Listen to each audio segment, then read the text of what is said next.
it's Brigitte Cutshall with Real Things Living. Today, my guest is Pia. She is an author of Welcome to the Creative Club and the founder of Kollektiv Studio. Can you say hi, Pia?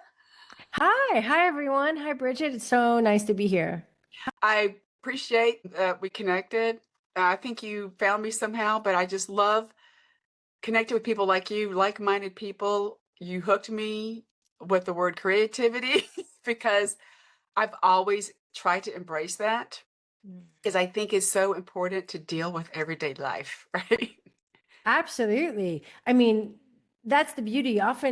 Sometimes I think, and this is what I try to do with the book, is really smash the myth that creativity is reserved for the chosen few, because we tend to equate creativity with artistic expression.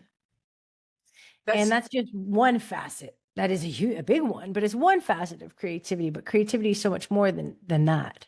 right. The meaning of the word, it just depends, I should say the meaning, but the context, some people don't understand it, and they probably is based on how they grew up and how True. that environment. And like my husband, he's very creative. He does it real, but in a different way.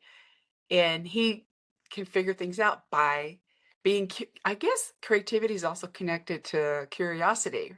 100%. 100%. And I think when curiosity is in the room, judgment can't be there. Judgment and curiosity just don't go together. It's like oil and water. So whenever judgment comes in when we're in the process of creating or about to create something, it's really good to evoke curiosity. Call curiosity inside instead and see what happens from that place. So I couldn't agree more. Yeah, I think curiosity is something that's ingrained in all of us. We just need to be open to it. And that's something that I think, from what I've seen, you probably had this too growing up. Oh, what is, people, I think I should say they bullied you, but they, for some reason, are like, why is she that way? I'm sure, I don't know if you had that. I did, because I was always asking questions and I wanted to understand a situation. I wasn't judging, right? You just wanted to understand why somebody was. And that's why I started this podcast, because I love having conversations and I'm still curious. And so I guess the first thing that popped into mind, what prompted you to write your book? What was the trigger for that? Well, I actually, back in the day, I was on Twitter. I was in a sweet spot on Twitter. And there was a founder of a hybrid publisher named Eric who reached out to me in a DM and said, "Hey, have you ever thought of writing a book?" And of course I had. I actually think we all have a book in us. We might not all write the book, but we all have a story to tell, every single one of us. So I said, "Yeah, I've thought about it, but I have no idea what I'd write about." And he said, "Well, let's hop on a call." And I'm like, let's explore it. Let's get curious. And so we did. And it turns out I had some old beliefs about creativity that were actually blocking me. I had the belief running in the back of my head that, the lone creative genius in a cabin in the woods, able just to eloquently, create a novel with smoking his pipe easily. It was just this cultural story that was told. So I thought, oh my God, I don't even know where I'd begin or how I would do this, how I'd write a whole book. And he said, it turns out you don't need to know. You just need to start writing. And we have teams of editors that will help you with that. And that just smashed that story. And it invited me into the possibility of, yeah, wait, I think I could actually write this book. I had to get over the fear of what will it be about? I don't know. Can I do it? Will it work? Will I fail? All the stories that get in the way of us creating were present for me too. But it didn't take me that long. It took me a good 24, 48 hours to make the call, because I have it's a new mantra. And my mother passed away suddenly in 2021. She gave me a passing gift of courage and the thought, if not now, when? That is Nothing's guaranteed, So if I'm not going to say yes, and then the founder, Eric, who's also a great salesman, gave me a data point. He said, look, 90 something percent of people who say no to writing the book never write the book. And I believe that, because if not now, when? Right? So I jumped in.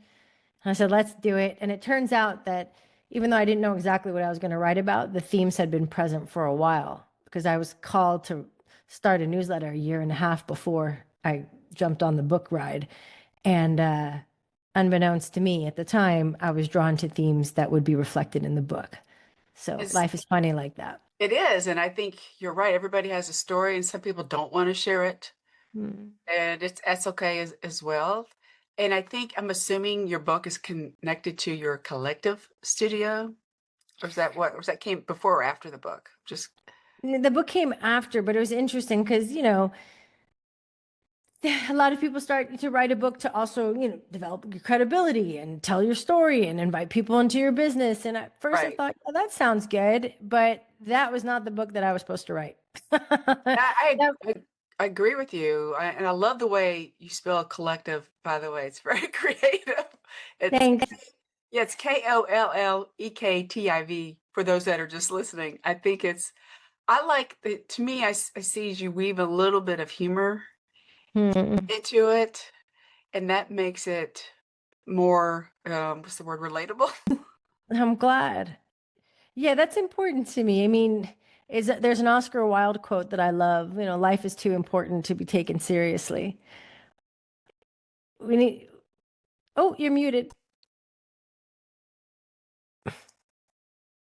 Sorry about that. That's it. The yeah, it's just amazing that I'm so glad some people, I think because of tech, this is also giving people an opportunity to write because there were some barriers to get into writing now in publishing. Is that the right barrier? Is that the right word? Definitely. Or gatekeepers, maybe that's a better word. Yeah. And that's how I try to look at the positive in a situation. You got to acknowledge the negative, but how can you move forward? Right. And you did, you moved forward. You had someone find you and they saw that you did have value. We all have value. And I like the title of your book, Welcome to the Creative Club. And Thanks. how long did it take you to write that book? I'm just It curious took on it took me about a year. I've been looking back at it recently because I just launched the audiobook this week. Woo! Which is kind of the final phase. I mean, my marketing coordinator says you never stop promoting a book, but the pace and the gears shift. So it feels like the circle is kind of closing between from when I first started with the launch of the actual audiobook. So I've been doing some calculation and it was about a year. November 2023 was when I started the book. I actually started at the end of October, but started writing in November 2023. And then the book was published in December 2024.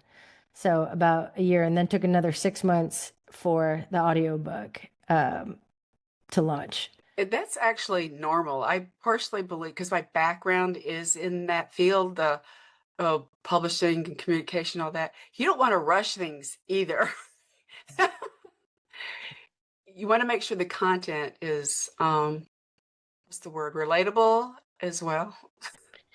I think it's interesting. It's a question that I often ask my dad. My dad's an abstract painter, and we spoke about this a lot. Like, how do you know when a piece is finished? That's true. Because sometimes it never feels, you always feel that you could do something else to it. Like it could be developed more, but you got to let it go at some point because there's another piece asking to be created. And that could go for everything, not just art. Um, so I think that you kind of have to check in with your gut and yourself. Have I taken this as far as it can go for now? And does it feel good? Does it feel like I'm Right. ready? And you just kind of know, but you got to check in. Right. I also, as you're saying, made me think not to overthink it as well. Mhm. That's why you need help. You need those editors Definitely. input. And I just think I like when I write, just like put it out there. I mean, just get it out and then you go back and edit it. Because some people give you advice, oh, you got to have an outline. And I just don't like that because that makes me not move forward. I'm very similar, actually. I like to be able. Everyone approaches it differently, but Mhm. for me, well, I thought that would stop me. I thought I needed it. I'm like, if I don't know exactly, every chapter and the whole structure, then how am I going to write a book? Because that's what I was told. I was told that's how you need to do it. And I think that the freedom came with like, oh, of course I could do it my way, a different way, and still be, and still be successful or still complete it. And that was a really nice revelation just to experience that we're all going to have different ways to approach something. And I think it's our way that will make us successful. We succeed not in spite of ourselves, but because of ourselves. I love that, and I like the word freedom that you use, and I'm all about being yourself, being authentic, and I have had like I waited to do my first book until after I had I had cancer a couple times. I'm like, wait a Oh, minute, that was like, why am I not doing this? And yeah. it was my sons that convinced me. They're like, Mom, you're good. I was always helping other people, not me. That's I think a typical thing for a woman. Mhm. And I started blogging. They were the ones that like, what? That was a long time ago, by the way. But that blog had a theme to it. But the blog was just, back then it was just more spilling, I shouldn't just saying stuff, or giving my opinion, but it was sarcastic. I didn't realize that. But that was Bridget coming out. I don't know where that comes from, but I think it's just the being a military brat probably did it. Surviving. Well, well, I think you're pointing to something really important that, to just start to get curious and more insight into yourself and what you enjoy and what your voice is. I mean, you find your voice by using it. That's true. Yeah, And you that's don't know, and I think some people are afraid to publish anything because they're afraid of negative mm, feedback. And I think they're afraid to actually have editors look at I mean, that's just because I've seen what's going on and people are just paranoid. And I've had that moment, okay, Pia, when I had that my first book, I had an actual, I should say actual, a high someone I became friends with who's in the like Brandon Penguin House, and she says, "I'll look at your book and edit it." I'm like, "Oh no, no!" I was paranoid, but she read it and she's like, "Oh my God, that is because I was being Bridget," and she gave me some things to tweak, but that I'm not. It's just something we need to be. I mean, I admit it. I was afraid to have other people look at it. I don't know why, because I grew up in that environment. Maybe I'm a little bit older than you, Pia, about perfectionism for a woman. You know what I'm saying? And I think now what you're doing, you're opening up people's minds and hearts and whatever to embrace what you find to be fun, to be mm, creative. And it's not just writing, right? It not just have to be oh, writing. And you said your dad's a painter, which I find that something, a skill set that I sort of had when I was younger, you know. I won't say that I did stuff on the walls and the bridges. I won't say I did that. What do you call it? Graffiti? I never did that. But that was in the 80s, whatever. But I I like following people like you because you are just opening the doors and mm. the possibilities. And what other kind of things do you do for creativity rather than doing your book? I'm just curious. Sure. Well, this is really fun. So the book is called Welcome to the Creative Club, Make Life Your Biggest Art Project. And my editor said to me, well, if you're asking people to make life their biggest art project, you better make this book your biggest art project. So, create a structure, but really break some rules, do things a bit differently. So, as a part of doing some things differently, I included poetry in the book because for me, poetry is able to elicit some emotion that sometimes, writing prose just doesn't do in the same way. It kind of hits differently. That was important to me. So the book connected me with a lot of people. It was an unexpected byproduct of the book, which I'm so grateful for. It just like connecting me to you, for example. It just brought so many wonderful people into my world. And one of those people is a musician producer named Tyler Bodkins, who actually lives in South Carolina, who we became fast friends through the book and then decided to create a spoken word album. So Oh, he's creating tracks for each poem, the 11 poems. So we're creating an album and it's been so fun. It's been so much fun to co-create, like to give a brief, like this is what this emotion is in the poem. This is the rhythm. This is the way I see it. And then to have someone with their own creativity interpret and express that in their own way and then bring it together. So that's been a super fun project that I'm looking forward to launching this summer. I love that idea. I like the how you're co-creating. I think that is helps to come up with some amazing projects. Is that the right word? And ideas. Definitely. And music is so it's so critical in our world that people take that skill set for advantage. And I'm not a I should say I'm not. I like listening, but I don't like playing the instrument. How's that? But that's just I like to like you, I like to be involved with the lyrics probably. But I have so much respect for people who are embracing that kind of stuff. And what kind of instrument or instruments are involved? I'm just curious. Well, he plays piano and he plays guitar, but then he also brings a lot of he does electronic music I love and that. compositions and mixes. It depends also on the poem. Like there's one poem called Thirsty. It's really a journey to sobriety. It's an emotional one. Yeah. And he brings in the piano so beautifully. It's just a different complete interpret like not even interpretation because that undermines the work. It's just a completely different way of expressing that sobriety journey. it I it love was that. it was amazing when I heard it. I was like, whoa. Like, and it's creativity is collaboration, full stop. And with music, to me, the emotion, you can feel those Yeah, emotions.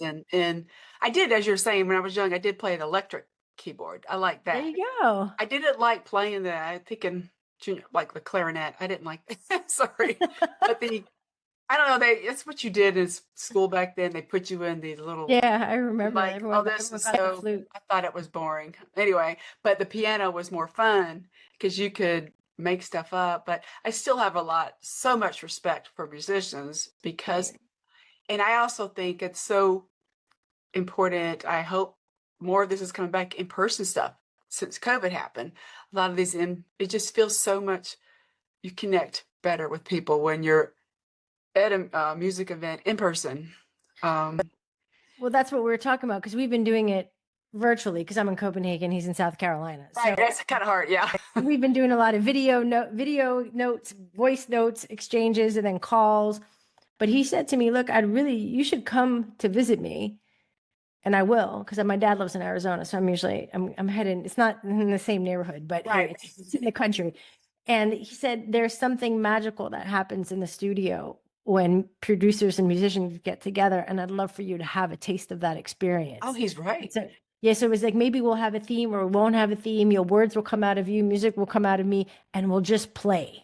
Right. We'll just see what happens. But there's something magical that happens in the studio face to face. And I just thought it was so beautiful to say, I want to give that experience to because he's experienced that. I have not. And I think what we're both touching on is the word fun and play. It's rediscovering, not having to be perfect, not having it to be great. I'm not expecting this album to top the Billboard charts, but it's an expression I'm hoping touches somebody, moves someone, you Right. know, and it's also the joy of creating it. It's not only the outcome. It's like, hey, this was so much fun to make. I felt alive. It felt electric. And that can be anything. That could be making dinner with 4 ingredients in the fridge. That's so creative. Like, okay, I only got 4 things. What am I going to make? I'm starving. I mean, limitations create, it can inspire our creativity. And as you said earlier, creativity is also how we approach or solve everyday challenges in unique, novel, unexpected, and sometimes delightful ways. That happens every day. We're creating every day. We're creating our experience. We're in creative response with life. And that's the invitation, much wider than music or writing. And even though there's Right. wonderful things, but it's bigger than that. It's so much bigger. It is. I like how you brought up the cooking or that is very, you got to be creative with that. And Definitely. I'm one of those people that girls, whatever women, I like to actually cook. And, but I also crank the music on, when I'm doing that. I crank up you know, a playlist when I'm doing it. Actually, it just random stuff, but that to me motivates me. Um, it just gets some people don't like it, but whatever. But you just got to find what you enjoy doing, so you're gonna continue doing it. And if you think about it, gardening is a way of. I'm not the best gardener, but I try. But that's the whole thing. This is where we trip ourselves up. We don't have to be the best. What is it Correct. about being the best? It doesn't Right. matter. We don't have to be perfect. We don't have to be good. The minute that we let go of the need to be good, when we're okay with sucking, let's just say, take it to that level, is when we really unleash our creativity and play, because that's what kids do so beautifully. They're not thinking Embrace your about. inner child, right? That's kind of what it is. You're kind of embracing, I should say your inner child, but when you were younger, what a lot of people go back to make themselves happier, what made them happy as a kid. Exactly. That's so interesting you say that, because I interviewed Betsy Johnson, fashion icon, in the book. And she says she was doing a show with Sesame Street, and they did some research that showed the things that you were most like that you loved doing as a kid, like the really fun things that just lit you up, that would remain true into adulthood. So even if you might have let that thing go, it's still There. it's still what would fulfill you as an adult. And I thought that was really, really interesting.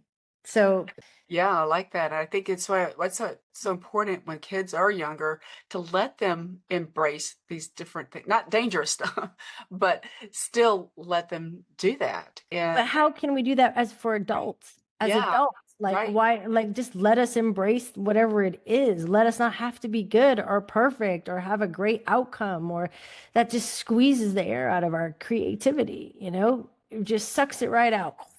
It does. And Zap, the Collective Studio, what exactly do you do with your clients there? I should say clients, but customers, excuse me. Well, no, actually, I wish I had a better word for client. Like, I call myself a creative partner for that very reason. I could say creative consultant or creative Right, coach. right. Partners But better. Yeah. yeah, but it confuses people, but I still stick to it. So I worked most of my career, I worked in creative agencies as a creative director, copywriter, brand strategist. Um, and then I decided to launch Collective Studio in 2021 after my mother's passing, if not now, when. And basically, I also did a coaching certification at my last agency job, because I started moving into how we could use creativity for change. And that Oh, also required positive change in the world. That also required facilitation and different relational skills. So I was turned on to the world of coaching. What's interesting about coaching is there are actually many parallels with creativity. It's the art of transformation. Both are. They just do it in very different ways. So basically, I combine both of these skills that I've acquired from working in agencies, from being certified as a coach and working hours upon hours with people, to help them bring to life their dream, their brand, their business, their creative venture. So I creatively partner with unconventional dreamers, visionary rebels, and inspired misfits to help bring their wild visions and ventures into the world to create an impact. And that can look very different, but that's in a nutshell what I do.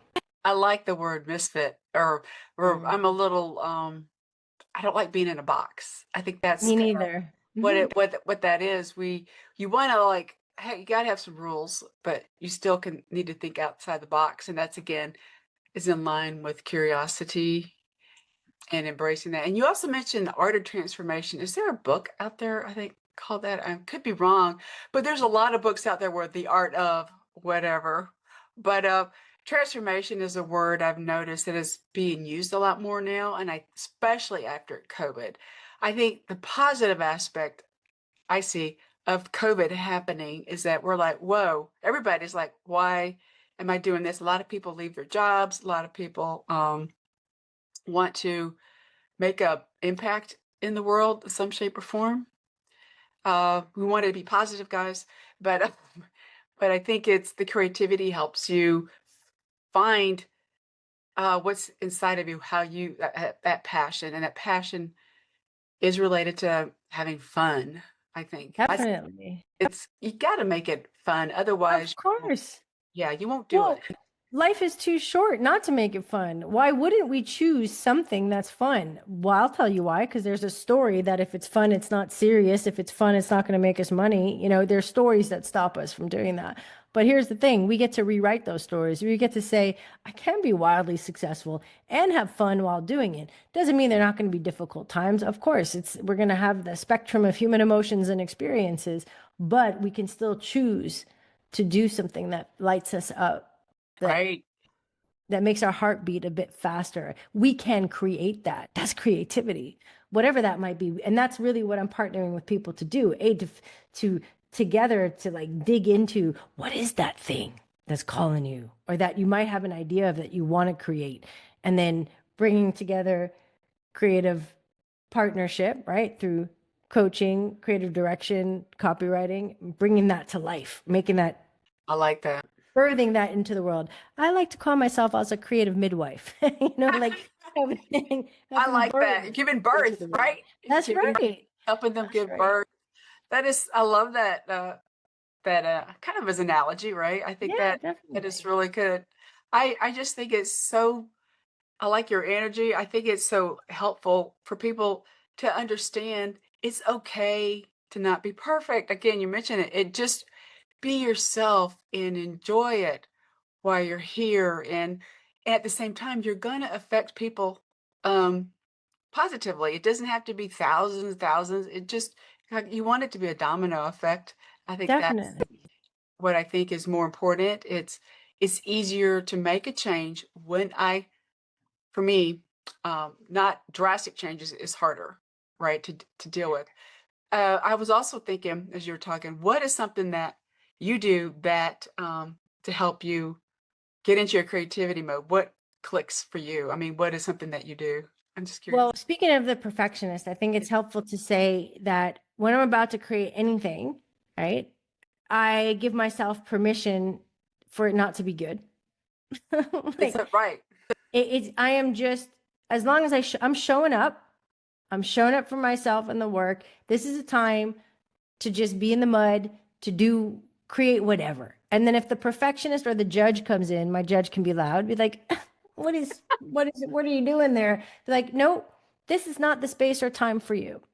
You will have a role later on when we get to evaluating or editing or doing whatever. But right Right. now, this is not the space for you. And making that separation and giving myself permission just to create without it needing to be anything, to be good, to deliver something, really fuels my creativity. And it's okay. That voice might come in, and I'll just go, "Thank you for coming in and trying to make this grand, so I'm safe and won't be rejected or whatever reasons it's there. Usually to protect me." But this is not, you come back later. It's not the space for you. So that helps me a lot. Sometimes I don't need to make that. Sometimes it doesn't show up. Sometimes it does. But I just need to be proud of myself for showing up to create whatever it is. That's the win. I like that. What I like to do for me, if I go for, that's why I have like these vines behind me. Nature is what I need to surround myself kind of like Yeah. that. I go for a run outside, not on a treadmill, or go for a walk with my dogs. That I always get these ideas, and then that's I have lots of bullet points of things I need to go follow up on. Just things pop into my mind, but you still have to schedule certain things sometimes. But yeah, you still have to have it doesn't have to be perfect. Just do it. And I don't know. I think embrace what's you, right? Embrace Pia, right? That, that's the most creative thing you can do is connect to your authentic voice and your authentic self and create from that place because you're one of a kind. There's no one else like you in the world. So when you're creating, whether it's a spreadsheet, a meal, a book, a business, a brand, whatever it is, and you're creating from that space, it is going to be it's going to be original. And there's It nothing is. more creative than something that's original, right? That is part of the definition of creativity, something that you haven't seen created before. And when you come from that place, of course it will be. I had one last question. I just popped into my mind. People talk about this AI stuff a lot. I use it to like summarize certain things and get ideas, but I don't think it's gonna mess with our I don't think it's gonna mess with our creativity. What is you don't know. You don't want to rely on it, but I No. think you need to understand it, and not ignore it.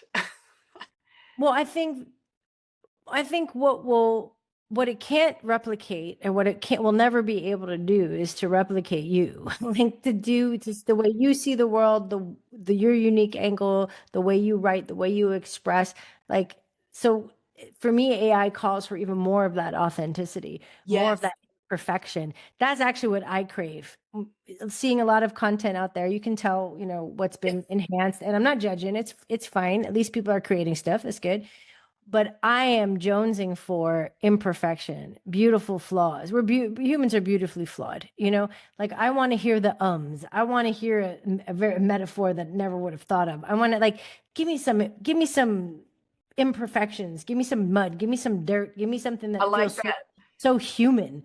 I personally, I'm drawn to that because there's a vulnerability in that. There's someone who's not afraid to fully show up as they are, bruises and all, bruises and beauty marks. And that creates connection with people. Perfection does not create connection I at all.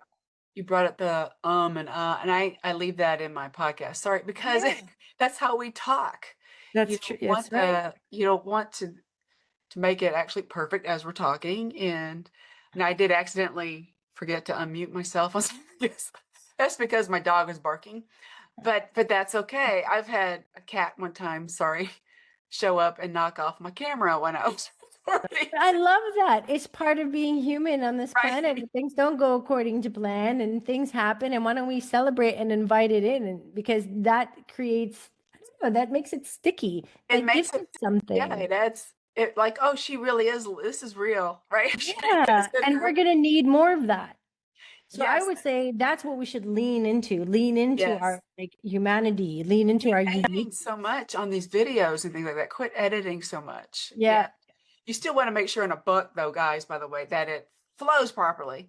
But like a blog is going to be different than a published book, right? definitely. And these videos are different, and I should say different, but you want it to be human. You want to have that connection, and I just want to embrace, to me it helps you embrace life, your creativity that you're helping your partners with, right? Definitely. I Absolutely. I love what you're doing, Pia. And it really is a privilege to to work with someone like you, I think, right? Because you understand, you've been through that path through your career, and now you're taking that knowledge and that experience, and you're just helping other people. We need more of this. So, where can people learn more about you, Pia? Studio is home base. That's the best place to find out how we might creatively collaborate, find out more about my book. The book is also available on Amazon and Audible and bookshop.org and all the spaces. But yeah, Studio has it all in one spot. I love that. I love what you're doing. I like the idea of welcome to the creative studio. It's so important. Did I say that right? Creative club. Sorry, I mixed That's up all here. right. That's See, okay. I'm not perfect. Yeah, but that has a ring to it. Welcome to the Creative Studio. I like that too, actually. So You maybe can. I'll It's going to be volume 2. I'm just kidding. there you go. Make it a series. Well, thank you so much for your time, Pia, and I'm so glad that we connected. And for those that are listening, I'll include the actual links that she mentioned in the description, just in case you're driving. Focus, right? You never know. Thanks again for Thank your you. time. Thank you so much for having me on, Bridget. It was an absolute pleasure. Have a great day, everybody.